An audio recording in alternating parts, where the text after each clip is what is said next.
সকাল রাস্তা দিয়ে পেপসি দোকানে যাচ্ছিল, বোনকে বললাম যে নিয়ে আয়, তো বোন পয়সা নিয়ে চলে গেল পেপসি আনতে। তো বোনকে একটা দিয়েছি আর আমি নিয়েছি, দুই বোন মিলে আমি খাচ্ছিলাম।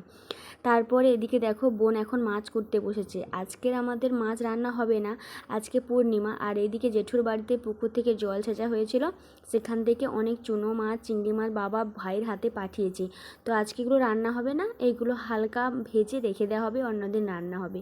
তো সন্ধেবেলাতে পাশের বাড়ি পুজো হচ্ছিল, আমাদেরকে নিমন্ত্রণ দিয়েছিল প্রসাদ খাওয়া, তাই মা আমি ভাই বোন সবাই গেছিলাম। তো এখন খেতে বসেছি। তো প্রথমে সিন্নি আর চিড়ে প্রসাদ দিয়েছিল, আর হয়েছিল খিচুড়ি প্রসাদ। তো খিচুড়ি খেতে আমার খুব ভালো লাগে, তো খিচুড়ি দিয়েছিল আর শেষে দিয়েছিল চাটনি। তো এখন খেয়ে দিয়ে বাড়ি চলে এসেছিলো। তো এই যে আজওয়ান দিয়েছিল, তো বাড়ি নিয়ে এসেছি, হাতে করে নিয়ে এসে এখন বসে বসে খাচ্ছি।